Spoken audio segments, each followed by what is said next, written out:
Thanks for letting me go by. I don't know if that was set up. Hello. Hello. Hello. Does that sound okay? Okay. Something I was like, I can't do it. Do that real fast. It's like, yeah, I'm like, I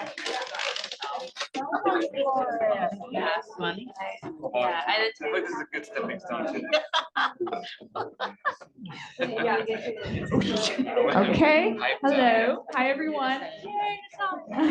My name is Natalya Magazino. I work at CSU San Marcos in the Resource Sharing Department. And I will be presenting today on resource sharing statistics in Alma Analytics at the CSU. I started working in Alma Analytics in 2018. I don't have any formal training in SQL. I just kind of learned on my own. I used the different tools in Alma Analytics to create the formulas that I'm going to be showing you today. So first, I'll be providing a timeline of resource sharing statistics in Alma Analytics at the CSU, and then I'll mostly be focusing on our new Rapido dashboard, the reports included in the dashboard, and the mechanics of these reports. And then hopefully by the end of this presentation, you'll have a better understanding of how resource sharing statistics are counted and collected, and maybe it'll spark some ideas for some reports you can create that can effectively address the various questions and challenges that you may encounter in your work.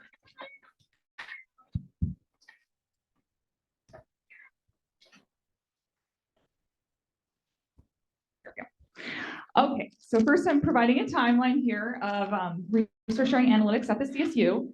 So in July 7th, 2017, the CSU libraries began peer-to-peer resource sharing, naming the service CSU Plus. In November 2017, the Resource Sharing Analytics Task Force was formed. In spring 2018, Nikki DeMoville, who's sitting right here, created the first CSU Plus dashboard. And then in August 2018, the Resource Sharing Analytics Task Force reconvenes, and this is the point where I start getting involved and I joined the task force. And then in summer of 2019, the task force added reports to the dashboard that measured fill rate and just a more detailed report about turnaround time, and then some other things are also added. And then in June of 2022, the CSU goes live with Rapido. And so we have to redo everything because it's all different. So in August of 2022, the ULMS Analytics and Assessment Committee begins work on the Rapido dashboard. So on the next slides, we'll talk about the Rapido dashboard, but first let's discuss the CSU Plus dashboard. The CSU Plus dashboard exclusively focused on Alma resource sharing requests fulfilled within the CSU system. Before the introduction of Rapido, sharing materials with libraries outside the CSU was not possible within Alma. While the Iliad borrowing and lending inset add-ons were available, the requests were not fully integrated into Alma, making their inclusion in our dashboard reports of little use. When the lender of last resort add-on became available in 2019, most CSU libraries were unable to configure it due to some the configuration requirements of the add-on. However, this problem was recently fixed, allowing Iliad requests to now originate and be completed within Alma. Right, so the ULMS Assessment and Analytics Committee, along with Chris Lee, spent the last year developing the Rapido dashboard. While it is still a work in progress, it does include reports measuring borrowing and lending request volume, borrowing and lending fill rates, overall borrowing turnaround times and pod turnaround times, article requests filled through document delivery, which is new, as well as a report measuring most frequently requested titles. In contrast to the CSU Plus dashboard, which only looked at Alma resource sharing activity between the CSU libraries, the Rapido dashboard looks at Iliad borrowing requests, as well as borrowing and lending requests filled by pods outside of the CSU system. Throughout this presentation, I'll be diving into the mechanics of these reports, exploring how they are generated, the data utilized, and how to derive valuable insights from them.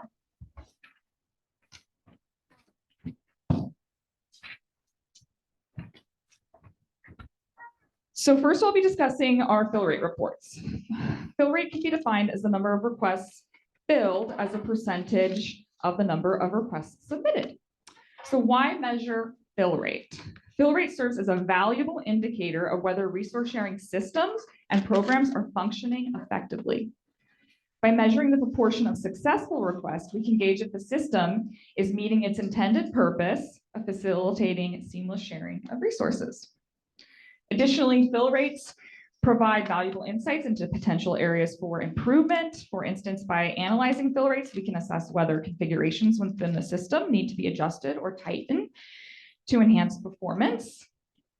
It also allows us to evaluate if staffing levels are appropriate to manage the volume of requests efficiently. We can also evaluate how effective the Rapido system is at filling requests. Looking back at the launch of CSU Plus in 2017, fill rates were very low, like 40 to 50% when we first started. So upon investigation, it was found that requests were coming through with missing metadata. A lot of you might remember that. And that missing metadata was resulting in automatic cancellations, which I'm sure were very frustrating for the user. So this was reported by many of the campuses and confirmed through analytics. So that's just an example of how it's really important to monitor your fill rate. And then also at my campus, even after the issue was resolved, we still noticed a lot of immediate cancellations. And what we found was that the request link was appearing on records where the material wasn't available within the CSU system. So we updated our display logic in Primo, which further improved fill rates.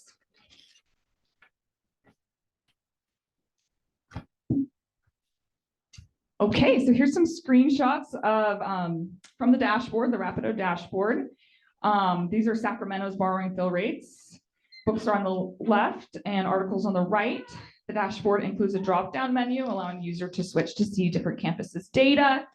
As previously mentioned, in contrast to the original CSU Plus dashboard and given the increased utilization of Iliad as a lender of last resort, with Iliad INSIP add-ons, we decided to include Iliad requests in the report. So doing so allows us to more comprehensively evaluate Rapido as an independent system, which will guide us in making informed choices regarding continued usage of both Rapido and Iliad.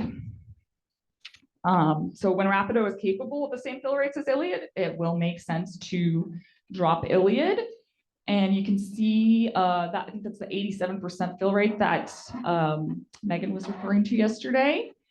So the reason I decided to screenshot Sacramento is because they are in all the pods available to them. So this is really a really good view of Rapido's fill rate capabilities.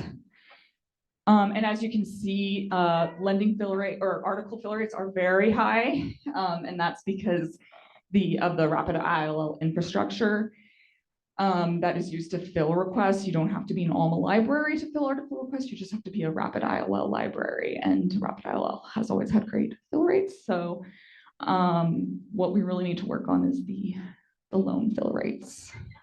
But if we keep seeing this trend of 87%, we're looking good. So this is how we're calculating fill rate in the different columns that you saw in the previous slide. So fill rate equals the number of requests divided by the total number of requests, number of filled requests divided by the total number of requests multiplied by 100.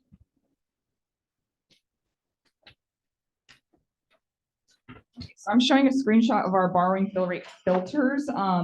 So when we're creating a report, it's essential to start out by applying filters to focus on the relevant information. So for Rapido, we want to ensure we're only considering requests created after the launch of Rapido, which was on June 13th, 2022.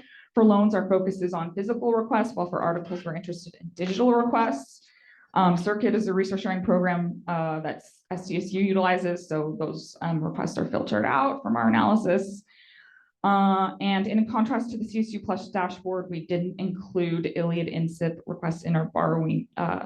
We did not exclude, sorry, Iliad borrowing requests from our fill rate report. Unfortunately, this decision led to an issue with the request counts in Alma Analytics. The problem arises because a single request can be counted multiple times depending on how many partners it goes to. So if it goes through 5 different partners, it's going to be counted as 5 different requests, even though it was only filled by one of those libraries. Attempting to filter by all reports or all partners have to have an active status didn't work because it resulted in excluding unfilled requests, leading to 100% fill rate when we first ran the report. So in the upcoming slides, I'll discuss how we managed to resolve the problem by using column filters. And then with the introduction of Rapido, we began sharing articles. So that's new. When working on these reports, we noticed a significant portion of article requests were document delivery requests, which is something we didn't have before since we weren't, we're just doing loans and not articles. So we had to figure out a way to filter these requests out.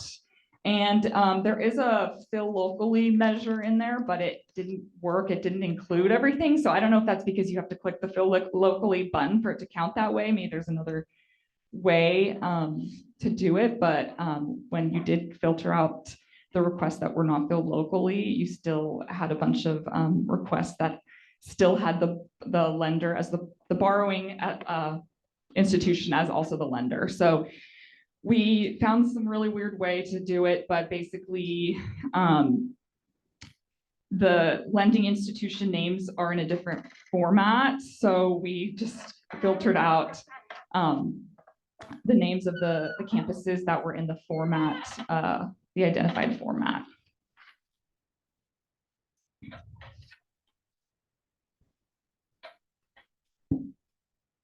Okay, so these are the borrowing fill rate columns. Although the loan and article report filters are separate, we use the same columns for both the loan and article fill rate reports, which gives the reports the same look. Some of the columns are hidden. Borrowing creation year and borrowing creation month are included so that the months display in chronological order instead of alphabetical. These columns are hidden so that they don't show the results view. So this is just a little screenshot showing how you can do that.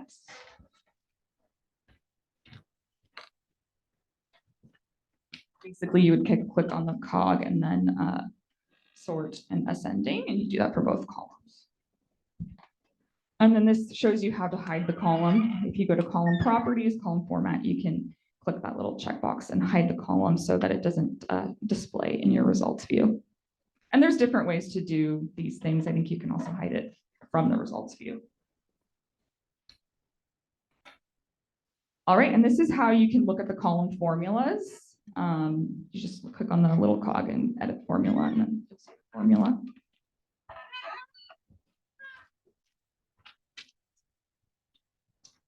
Okay, so here are the formulas in our columns.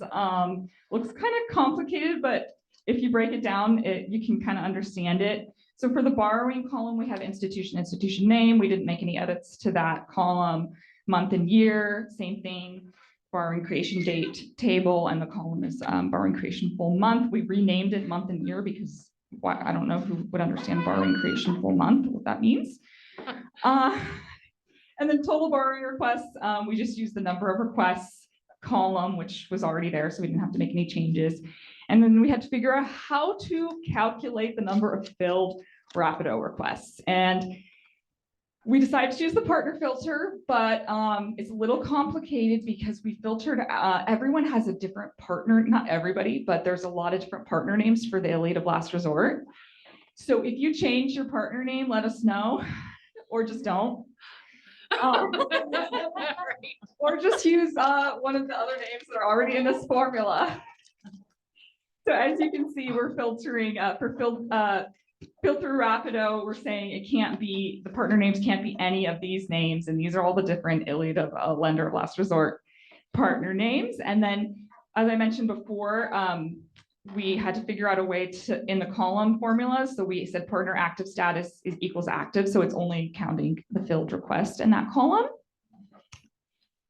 And, oh, item arrival date is not null. So the arrival date corresponds with when the borrowing library receives the book. So that's the arrival date. So it has to be considered filled. It has to have a value in that field. And then filled through Iliad is basically the opposite formula as filled through Rapido. So you're saying that it has to be one of these partners. And same thing, item arrival date can't be blank, and the partner active status has to equal active. And then for unfilled requests, we're saying that the number of requests, we're using the number of requests and we're filtering it by the item arrival date is null. So there's no arrival date. So that means it wasn't filled.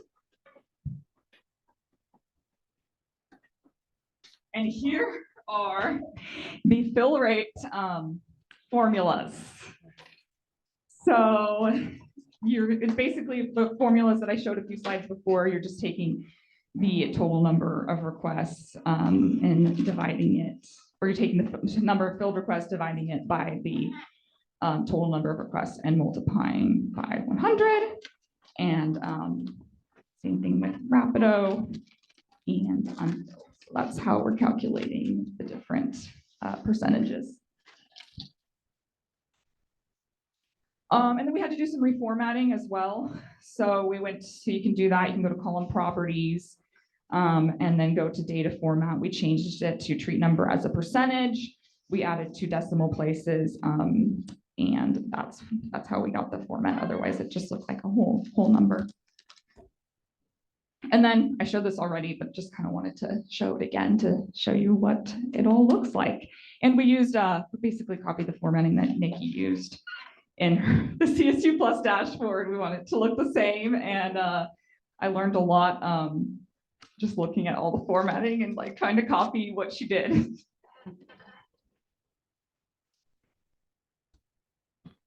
Okay, on to lending fill rates.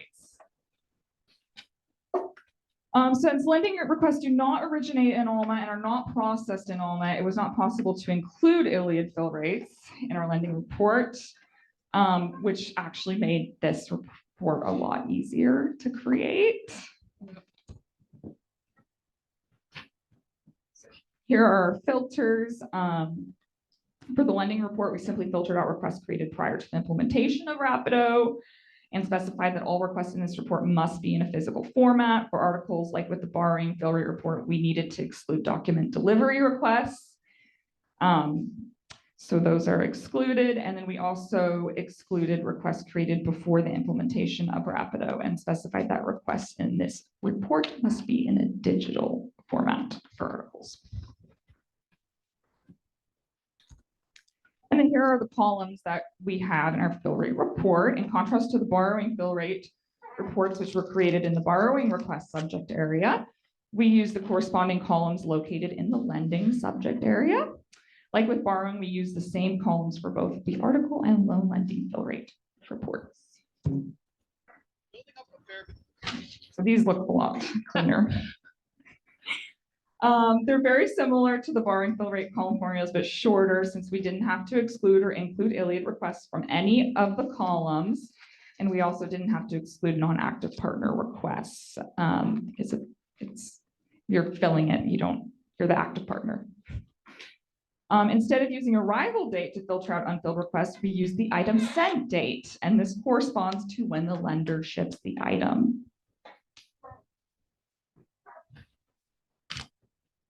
Okay, on to document delivery already. Lending was easy. It's borrowing that's very complex.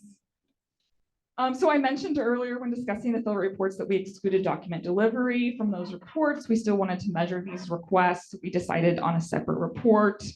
The report also measures fill rate, which as you can see is 100% nearly, which is what you would see in your Iliad web reports if you were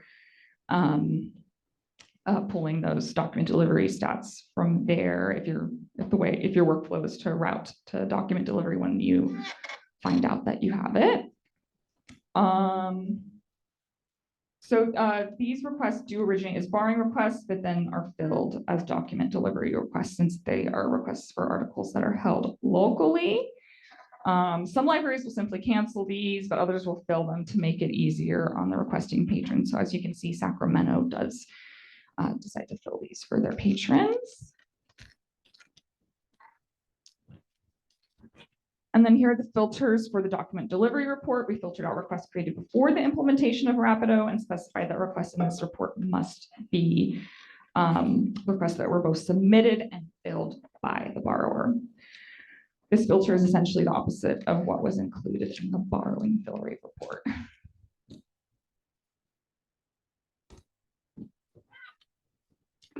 And then here are the columns that we used in the document delivery report. And the column formulas, total number of requests. We already filtered, the report level filters already got rid of the non-document delivery requests. And we used item arrival date as well to filter out those that were filled and those that were unfilled. And then we used the same formula to calculate fill rate. And this was in the, this report is in the borrowing subject area.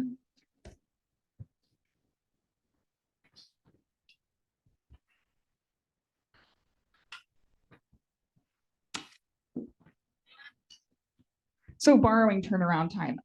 There's different definitions of borrowing turnaround time, but for the user, the requester, what's most important is the time it takes from when the request is submitted to when it becomes available. Lending turnaround time is the time, is usually defined as the time it takes between when a request appears in the lender's being processed queue to when it is shipped by the lender. Turnaround times, as I'm sure you all know, are really calculated as an average. It doesn't make sense to look at the individual turnaround times for each request. So usually you take a set of requests in a time period and then you calculate the average. And I think it's good to monitor turnaround time. It's helpful. We used it before Rapido. We used it to tell the users how long it would take for their materials to arrive. It's good for managing user expectations. And currently we don't have the CSU Plus dashboard. I'm sorry, the Rapido dashboard doesn't have a report for lending turnaround time, but that's something that we have plans to add. The ULMS Analytics and Assessment Task Force will be working, will be reconvening soon and working on the dashboard again.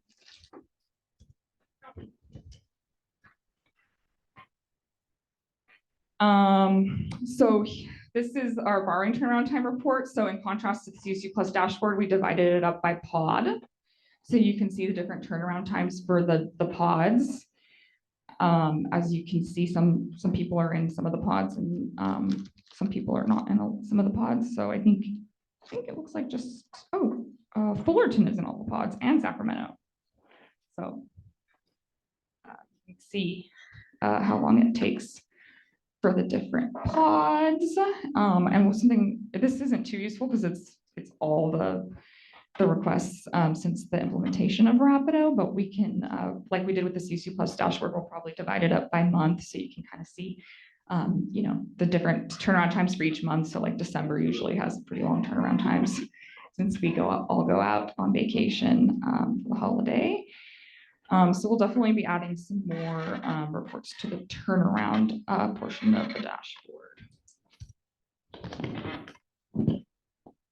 So for turnaround time, we only want to look at filled requests. To ensure we are not including unfilled requests, we filtered out requests without an arrival date, which corresponds, as I mentioned previously, to when the borrowing library receives the item. And then again, we only want to look at requests created after June 13th, 2022, since that's when we implemented Rapido. And we filtered out circuit requests again as well, since that's not part of our analysis.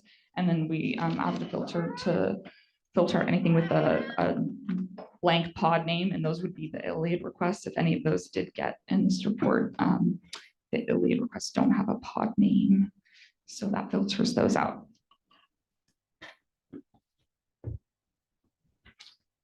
And to calculate turnaround time, it's just a sum of all the days divided by the total number of requests. That's basically how you calculate an average.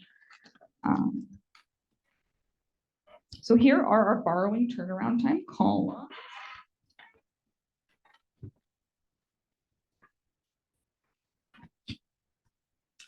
And then here are the column formulas. So field borrowing requests, you're just looking at the number of active partner requests.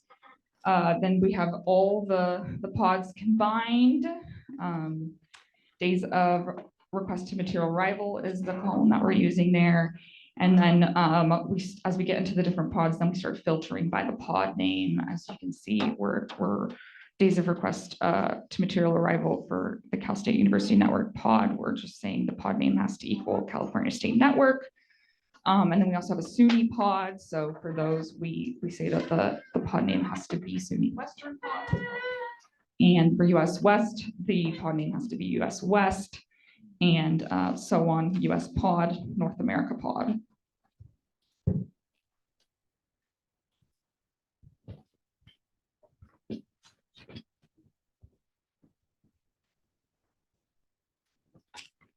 Right, and then next we have most requested titles. This one isn't really a measure of how well the system is performing. It's more a measure of how well your collections are actually meeting your users' needs. It can help inform decisions about which purchases we should make. So it's fun to look at that one. And there's actually a lot of test requests in here, as Chris will notice. So we tried to figure out how to filter these out, but since usernames are anonymized, we couldn't filter out by Chris's username. I know. So if anyone has any ideas. Do it in the version that's at the IC level. That one does have access. Yeah, but it's, you know, the deans want to see the dashboard. Oh, no, the IC dashboard. Oh. Copy the dashboards into everyone's IC. Yeah, but There. you know, yeah, but I think it's cool to see the information as system-wide, because if we ever want to do some collection development together, I think it's cool. I think we should do some more like physical collection development, like collaborate more on that. Or even e-resources at the chancellor's office and works on those. So we can get these as ebooks too, to help, especially, and it's interesting to look at the number of how many were billed. But Do you know which ones, those are the test ones and which ones are real? I think it ends up with us as real because that's really a popular book right now. Humboldt, like Chris was using like all the names of the campuses to request books. So anything that has like a city or where we have a campus is probably not a real request. Chris would be more familiar with which ones are test requests. Humboldt or Fullerton. Yeah, and you know what's interesting is, yeah, dissertation abstracts. How's that on there? That's a GPI metadata problem. Okay, so a good example. Magazino to explain that one to you. Okay, so that's a good example of how analytics can really shine a light on some of our issues. So here's the filters and columns for most requested. It's pretty simple. Again, filtering out requests created before we implemented Rapido. We filtered out all null titles, and then we required the requests to be in a physical format. We do need to work on a journals report. We don't have that right now. So that's something that the committee, the Assessment and Analytics Committee, will be looking at soon when we reconvene. And I'm going to be the chair of that committee this year. So we'll have lots. So just reach out to me if there's something you think we should add to the dashboard. And the column formulas, pretty simple, unfilled requests. And we added picked up requests in there, whether or not you think that's interesting. It's just something extra to have. So if folks are interested in like a more comprehensive or detailed picked up request report, you can add that to the dashboard. And of course you need the I-SPIE if you can purchase the item. Okay, so we're towards the end of my presentation. So because the NZ we only are allowed to have so many users to log into the NZ. So unfortunately, not everyone can access the whole dashboard, but usually there's at least someone at your campus with NZ access if you want to compare your data to the other campuses, or you can just reach out to Chris to pull the data as well. But you can access these reports and view your own data by going to the shared folders, community reports, institutions, Cal State, Resource Sharing, and Rapido. And then Chris has copied all these reports in your institution zone, so they are there as well. And so that pretty much concludes my presentation. Thank you. If anyone has questions or if you have suggestions, also I'm open. Christina? Okay, that was amazing. Thank you for all of this. You said in the beginning, you said you didn't know anything about SQL and analytics, but obviously you learned stuff somewhere. Where did you learn all this? Just when I joined the task force in 2018, I just started, well, I was playing in analytics before I joined the task force, which is why I volunteered to join the task force. And then I just learned more and more. And then my boss is Lauren Magnuson, so I would go with her for questions all the time, and she was really helpful. So yeah, you just kind of familiarize yourself with it and the different buttons in Oracle. You don't really have to write the formula yourself. And then a follow-up question to that. So I play around with request analytics a lot, and I just find it super confusing, and I learned so much here. How did you know when it was right? I mean, you don't really. You have to add in a lot of different fields and just check your reports. Like I'll add the partner field in and just scroll down and see, are there any partners in this report or produce that in the results that are not supposed to be in here? So you add things in and then you just make sure it looks right and hope for the best. But yes. I also had a question about that. Is there for the tables where it shows you the comparisons between all the things, is there a way to see what math is going into any of the values, like how they're deciding that this percentage is being filled this way or this way? There's, the formulas we have them in the columns, but, a lot of stuff you have to verify on your own because Ex Libris doesn't have the best documentation about what the different things measure. And so, and the statuses don't really match up. So yes. The statuses that you see when you're processing they're not in analytics. You have to kind of figure out what they're called. And what I would do is I looked at a lot of the request history and just kind of oh, does this time match this? And so hopefully that answered your question. Yes, Priscilla. Do the reports at any level measure or include if a library, and I guess this is specific for lending, if a library has gone non-lending, like for instance, Flow, they're doing their whole yeah, I don't know if there's is there a way to see that? Like if I think a lot of our conversation yesterday was about short staffing amongst many libraries. Is that something that will be can be measured? I don't know if there's a way of seeing specifically that this button was turned off at this time. Now, it is pretty obvious if they have no lending, and they turned off lending for that entire month. But other than that, I'm not aware, but I would. Yeah, that's what I was gonna say is, So just, I mean, you could see the number of filled. Yeah, off topic a little bit more about our conversations yesterday. That might be something to consider if your library is experiencing short staffing. You can take these reports and, if it's. Yeah, show them to your admin. Yeah, if it's measurable. I know we used to do a survey every year where we would reach out to see the volume of requests per campus, and then there's the staff that they have. And that would be a good thing to start again, because it's helpful to San Francisco can use it and say, we process this many requests, the same as San Diego State, and they have 4 staff and we have 2. Yeah. So just curious. Thank you. Any other questions? Yeah. I did have one other. You're saying that we can get that contact Chris or somebody else for the reports for. If you want to compare to other campuses. you would have to have Chris pull that report from the NZ. If there's something you want to look, if you want to look at a time period, we can filter the dates and you can compare the other campuses. But you can view your own data in your institution zones. Yes. So in that same sense, would we be able to look up like our own top titles that are requested? Yep. through our Yeah, own you'll just institutions? grab that most requested titles report.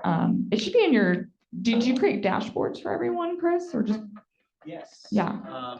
And I made them as objects, so they, you don't even. need to A have role. this role. You just need, Someone to add them. the basic fulfillment role to be able to do resource sharing requests, so Mhm. everyone should be able to. Okay, There's just it's on the side. okay. Yeah, so they're available there. Anything else? I don't know if it's like, and then there's a similar vein of like, you know, who's our top borrower in terms of other CSUs or other. Oh, yeah, that would be a good report to create your most, yeah, because Iliad has a report like that where you can pull, see who's borrowing from you the most, who are you lending to the most. And if possible, like the longest distance, I know that our library doesn't report for donors. So like to see like, oh, we got a book from New Zealand or something like that. And just make a visual. So I don't know if it's like.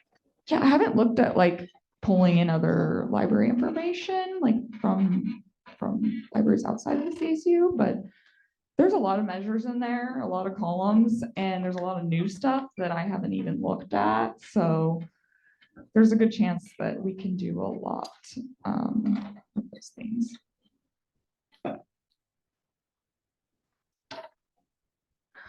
All right, well, thanks everyone.